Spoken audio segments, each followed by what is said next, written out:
warahmatullahi wabarakatuh.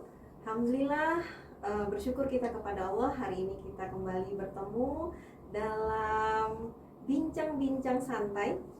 Ini insya Allah kita akan berbicara mengenai homeschooling ya. Alhamdulillah sudah hadir bersama kita seorang ibu hebat, Masya Allah, Ibu Jul Prima Mutia. Assalamualaikum Ibu. Waalaikumsalam warahmatullahi wabarakatuh. Alhamdulillah, terima kasih sudah hadir di acara bincang-bincang kita pada hari ini. Sebelum kita mulai, kita akan memperkenalkan bintang tamu kita ini dulu ya. Nama beliau adalah Ibu Jul Prima Mutia ST, ya. Lahir di Pekanbaru 12 Juli 1969. Nah, coba dihitung sudah berapa tahun ya. Kemudian beliau sudah dianugerahi 3 orang anak ya, dan kabarnya ketiga anaknya ini juga homeschooling. Kemudian beliau pendidikannya teknik arsitektur. Ini apa coba hubungannya dengan homeschooling? Dan aktivitas beliau sekarang ini adalah penggiat rumah Quran dan tentunya praktisi homeschooling ya. Alhamdulillah, insya Allah kita akan kupas tuntas ya tentang homeschooling dari sosok Ibu Mutia. Biar akrab ya Bu ya, kami panggil Bu Mutia saja. Bu, sebenarnya homeschooling ini apa sih Bu? Ini apa bendanya coba? Ya, sering diidentikan homeschooling ini adalah tempat sekolah anak-anak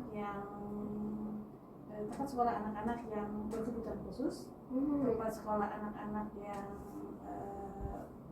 luar biasa, atau anak-anak yang hebat dalam tanda kutip seperti itu, atau anak-anak yang tidak mau sekolah. Nah, padahal tidak seperti itu. Homeschooling adalah sebuah wadah, sebuah sarana tempat anak-anak di situ belajar. Nah, kalau sekarang sudah ada istilah Merdeka Belajar ya? Nah, Merdeka Belajar. Sebenarnya dengan homeschooling sudah Merdeka Belajar sudah tercipta. Sudah duluan ternyata homeschooling. Ketika homeschooling itu sudah Merdeka Belajar.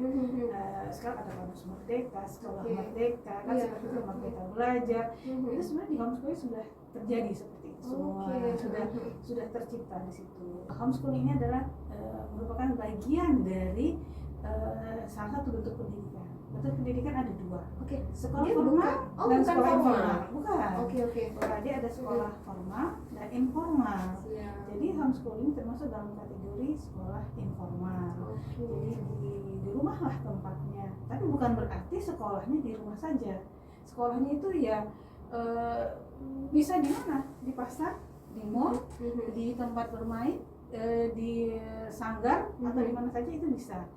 Tadi dikatakan homeschooling itu diidentikan dengan anak-anak yang nggak mau sekolah, anak-anak yang berkebutuhan khusus gitu. Tapi anak-anaknya Bu Mutia bukan seperti itu kan? Bukan. Alhamdulillah anak saya tidak termasuk yang tidak mau sekolah. Anak saya tidak mau termasuk, anak saya bukan yang berkebutuhan khusus. Anak saya adalah anak-anak yang normal seperti anak-anak yang lainnya. Dan sering orang mengatakan, Ibu kenapa sih homeschooling anak ibu ini ya identiknya anak ibu atlet ya, atau anak ibu artis ya, seperti itu. Bukan, saya anak saya biasa-biasa saja, bukan atlet dan bukan artis. Tapi kami memilih homeschooling dalam suatu wujud bentuk bagaimana memberikan yang terbaik kepada anak saat itu. Jadi Bu, sebenarnya homeschooling ini kan non formal ya.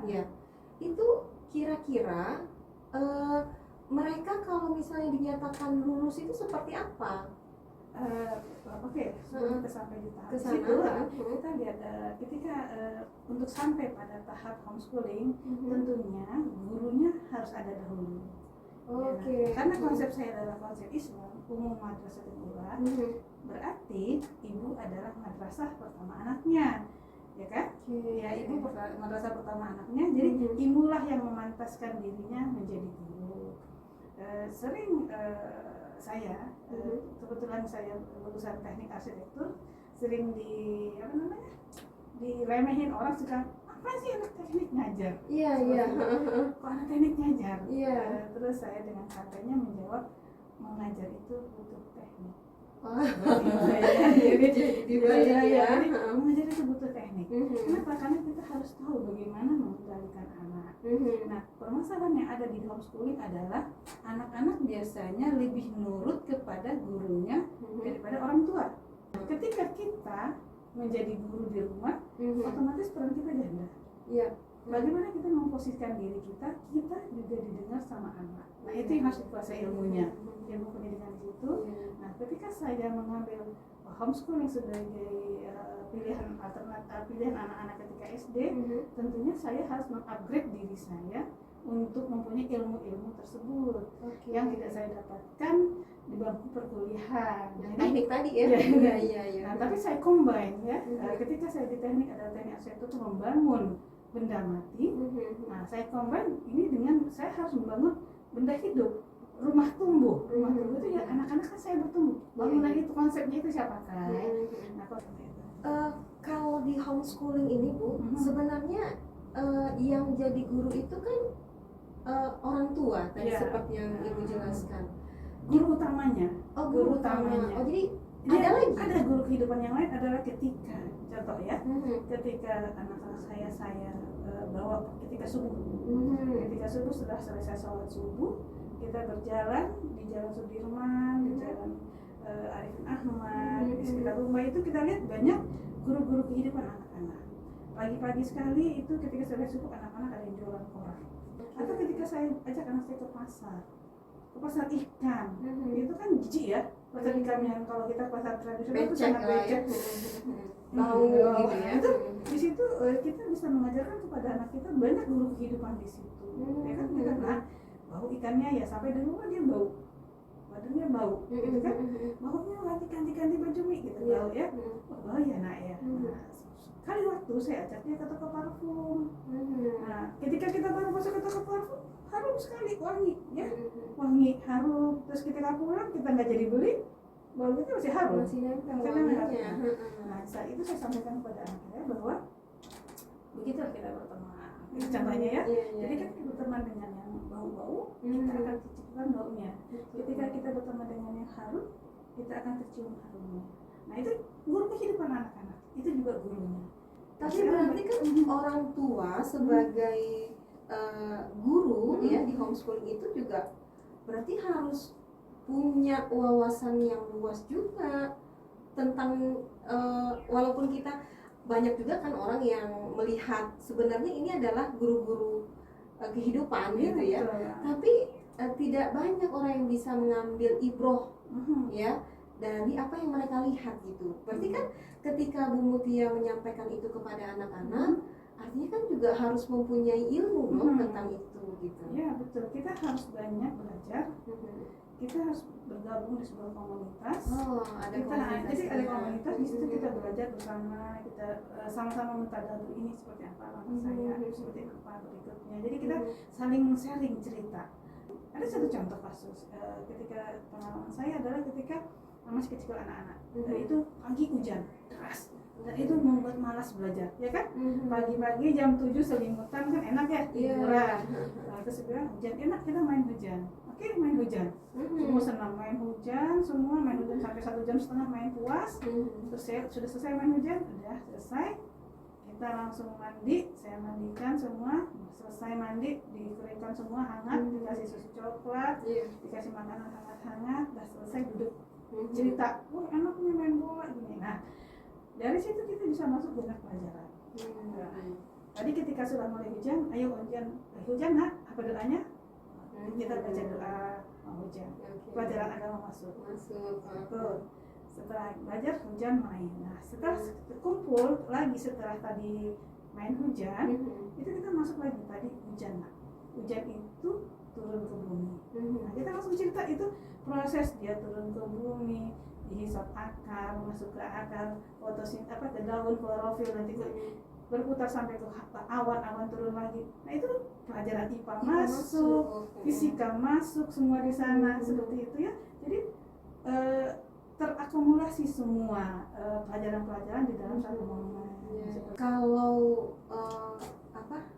pengalaman Bu Mutia ya, anak-anak sekarang sudah kelas berapa? Oh, alhamdulillah nih sudah kuliah semua. Nah, sudah pada kuliah semua ya. Sudah kuliah semua.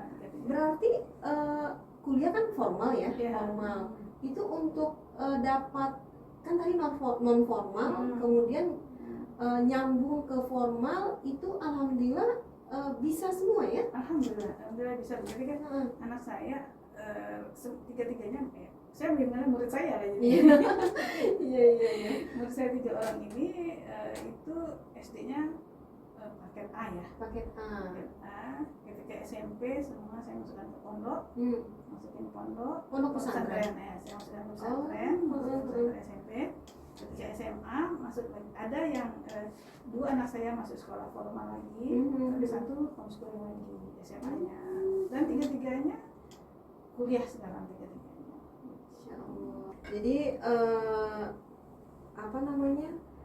rata-rata di tingkat pendidikan SD ya yang kalau saya di tingkat pendidikan SD, tapi banyak ada teman-teman saya SMP juga mereka homeschooling, SMA juga mereka homeschooling, itu banyak gitu.